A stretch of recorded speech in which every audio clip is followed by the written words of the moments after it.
Hey guys, and welcome to this video. So today I'm going to be doing a kind of try on first impression / wear test of Kokie Cosmetics. A lot of you guys were requesting a kind of brand review of Kokie Cosmetics now that they are the newest makeup brand in Walmart. So I ordered a ton of stuff off of Walmart's website. A lot of you guys requested this video, so of course I'm doing it, and I really hope you guys find this video helpful. Give it a thumbs up if you enjoy it, and don't forget to subscribe if you are new to my channel. But without further ado, let's go ahead and get into the first impressions. Okay, I'm gonna start out with foundation, and I got their Liquid Cushion Foundation in the shade 20W. As always, I'm gonna be testing out half of my face with the Morphe M439 and the other half with this L'Oreal sponge, which I am obsessed with. The packaging on this looks really nice. It's got the little Kokie logo right here and then a little sponge and the actual product down here, same as any cushion foundation I've ever seen. So I'm gonna go ahead and start with the sponge. I'm just going to dip it in there and then go ahead and apply. Definitely a little bit too light for me. Whoa, I went back in to get a little bit more foundation because it wasn't enough on the first pump, and I think I got way too much. Whoops. It has a tiny bit of a fragrance to it, but nothing overwhelming. Okay, now I'm gonna dip in my brush and go ahead and apply to the other half of my face. Okay, so now that I look like a complete ghost, oh my gosh, this is a little bit terrifying. It's weird because in the actual cushion right here, it looks like a lot better of a match for me. It's got a yellowy undertone, it looks much darker, but then on my face, it looks super fair. The struggle of ordering products online. I don't see a huge difference between the two sides where I used the sponge versus where I used the brush, and it looks nice and luminous without looking greasy. It just looks healthy and glowy. I would say it's a light to medium coverage. You can still see scarring poking through here on my cheeks, so it's definitely not a full coverage foundation. I think I'm gonna go in with one more layer right here on my cheeks just to see if this is buildable. So it looks like the second layer built it up to a true medium coverage, but definitely not a full coverage. So let's go ahead and move on to the concealer. So I got the Be Bright Illuminating Concealer in the shade Light. Let's hope I don't look like more of a ghost after applying this. I'm just gonna conceal underneath my eyes. In here, just the usual spots, and then blend it out with the sponge. I can still see a little bit of blueness peeking through over there, so I'm gonna try with my finger on this side. So the coverage is about the same on both sides, the side where I use the sponge and the side where I use my finger. I think this is a really nice under eye concealer. It brightened underneath my eyes really well. I see a tiny bit of blueness poking through, like I said, on each side, but that doesn't bother me. I'd rather have a concealer be nice and lightweight underneath the eyes rather than kind of dragging me down and heavy. I definitely wouldn't count on this for blemish concealing. It's not thick enough, it's not full coverage enough for that, but as far as an under eye concealer goes, I think it did a really good job. Okay, next up is this translucent setting powder. Now I've heard a few people say that this is a good dupe for the Laura Mercier brightening powder, so we shall see. Okay, every time I look at this viewfinder, I'm freaking myself out because my face is so much lighter than my body. So the only thing I didn't get my hands on that I really wanted was their contour kit, but it was sold out online, so I don't have anything to bronze up the skin from Kokie. So I'm gonna go ahead and take my Maybelline Better Skin concealer in the shade Deep and try and even myself out just a little bit. Okay, we're looking slightly better. All right, back to the translucent powder. So I just took some of the loose powder on this L'Oreal foundation sponge, and I'm just going to set underneath my eyes where we did the concealing and around my nose.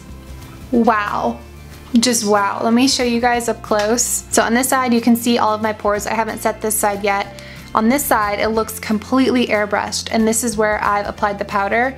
That just made a huge difference. Anywhere it gets super oily, I'm gonna apply with this sponge so that I can really press it into my skin. And then for the rest of my face, I'm just gonna use my big e.l.f. powder brush and apply it to my cheek area to set that, but I don't need as much here because I don't tend to get as oily. Okay, so I'm liking the face makeup so far. Let's move on to brows. There were a lot of different brow products on the site, but the one that attracted me the most was this brow pomade. So the color looks a tiny bit warm, so we'll see if it looks warm on the actual brows. I got mine in the shade Medium Brunette, and I'm just gonna use this e.l.f. brow brush to apply it. Okay, so I'm just not a huge fan of this brow pomade.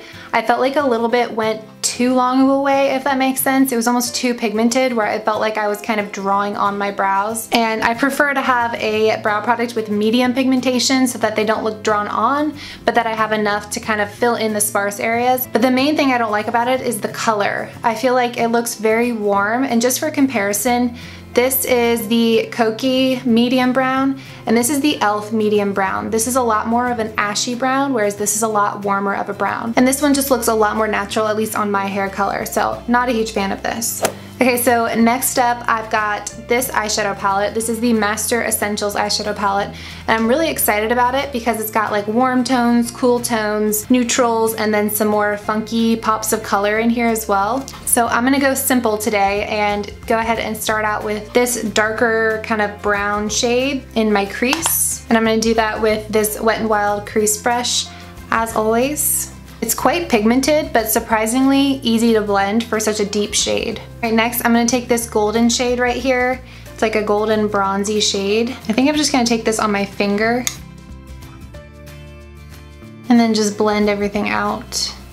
That shimmer shade was really pretty. When I first put it on this brush and swiped it on the back of my hand, it was just patchy and powdery. That's why I decided to go ahead and apply with my finger. And that's definitely the way to go with the shimmery shades, at least. Okay, and now I'm gonna take that dark brown shade underneath my lash line.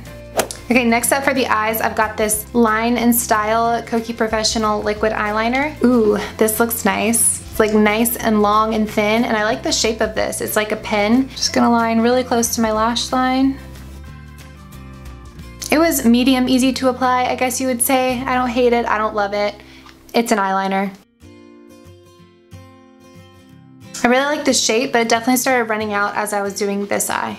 Okay, and I have one other liner to test out. I got this Velvet Smooth eyeliner in 533. It's the shade Bronze. So I'm gonna put this through my waterline. All right, maybe this isn't made for the waterline. I'm gonna put a tiny bit underneath my lower lash line. Definitely performs a lot better on the skin than it does on the waterline. And this color is really beautiful. For those of you that are intimidated by black eyeliner, this type of shade might be a really good way to go. It's a nice bronzy shade. It would look really pretty with blue eyes, actually. Okay, and now I've got this Kokie Volume and Length Mascara. I'm not gonna curl my lashes. We're just gonna see what this baby can do on its own. Not a bad mascara. I feel like it does what it says, volume and length. Doesn't do a whole lot for curling, but it doesn't claim to do that. So I would say it's a pretty good mascara, but don't expect it to give you a whole lot of curl if you have really straight lashes like I do.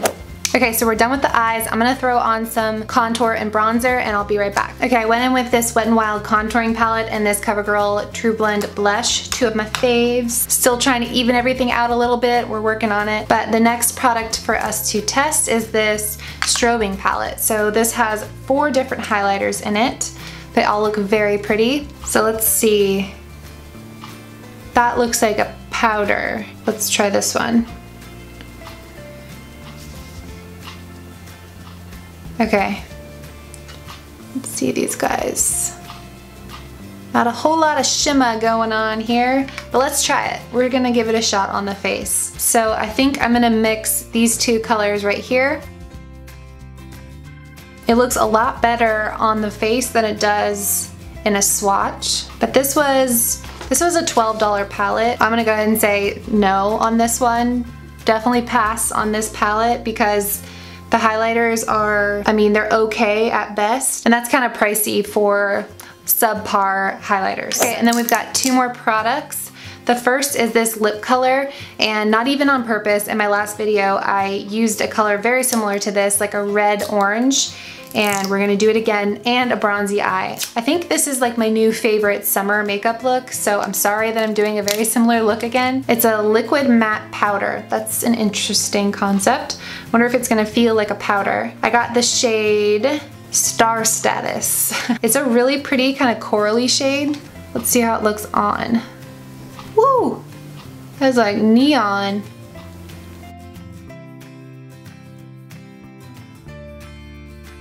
Okay, it's not completely opaque with the first layer, so I'm gonna go in with 1 more layer to really get the color as vibrant as possible. Okay, don't know if you guys can see that. It's still looking a little bit patchy to me, but let's go ahead and wrap it up with this last product. This is their Fix It Up Matte Long Lasting Setting Spray. It says to shake well. And then I'm going to spray this on one half of my face so that when I check in with you guys later, we can see if this made any difference. So I'm gonna hold this piece of paper up and just spray this side.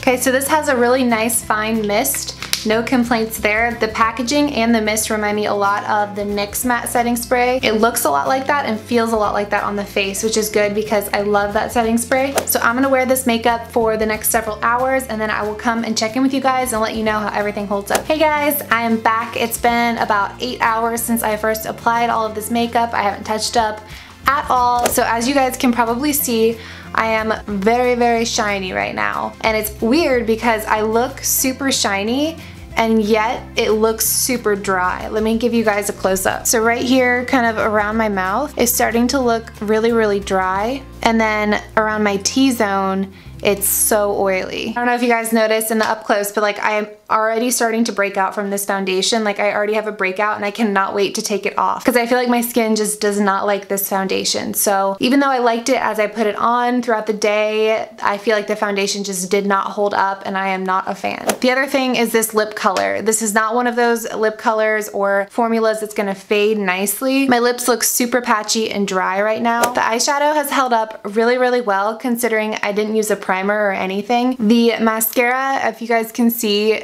has started to transfer up here on my lid space, which is my biggest pet peeve with mascara, but the liner didn't transfer. The liner still looks really good. The weird thing with the setting spray is that I actually feel like the side that I use the setting spray on looks worse than the side where I didn't. This is the side where the mascara has transferred and this side it did not. And as far as the shine goes, you guys can tell me what you think, but I don't think that this side looks any less shiny than this side. So I really don't think that the setting spray did a whole lot to keep me matte. So that's the update on how everything wore throughout the day. I gave you guys kind of a mini review as we were going with each product during the tutorial. So based on those first impressions as well as this wear test, there's only 4 products that I would recommend to you guys, and the others I'm just not a huge fan of. The first product is this concealer. I actually really do feel like this concealer is a nice under eye concealer. It's not a full coverage concealer, but it's nice and brightening. I feel like my under eyes still look pretty good. It blended out really, really easily and seamlessly, and I would definitely reach for this one again. The second product I'd recommend is this translucent powder. You guys know as I was applying this for the first time, I was blown away by how good it made my pores look. It made me look airbrushed. That said, as you can plainly see, it's definitely not a mattifying powder. So I think I would use this again to set my under eye makeup, but definitely use another powder for my T-zone. I think it's really good, but be aware there's one that's called HD translucent. This is just the regular translucent. The HD translucent I've heard bad things about, so if you do pick this up, be sure to pick up this version of it. Okay, so the next product that I actually ended up really liking was this eyeliner, this bronze eyeliner. I really, really love this color, this shade of bronze, and it lasted all day underneath my lash line, and I feel like this would be a really good product to line my upper lash line on days where I don't want to commit to wearing eyeliner, but I do want to have that definition. So I definitely think I'll be reaching for this again. And then the last product I recommend, I kind of recommend it hesitantly because I feel like it's not the best of the best, but it still did a pretty good job. And that product is this eyeshadow palette in Master Essentials. I do think that this color palette is very unique. I really like that it has the warm and cool tones. It lasted all day without a primer on my eyes, which I think speaks for itself. The pigmentation was pretty good on these. That said, this isn't one of my new favorite eyeshadow palettes. I'm not telling you guys, go buy this, you have to have it. But as far as the products I've tried today, this is definitely one of the top performers. And I think this is one of those palettes that's gonna grow on me because I'm kind of eyeing this shade right here and I feel like I could make some cool looks with that. So I'm gonna keep playing around with it, but it did make a really good first impression. So that is gonna be it for this video. I really hope that you guys found this helpful and that you feel like you've gotten to know Kokie Professional a little bit better from this video.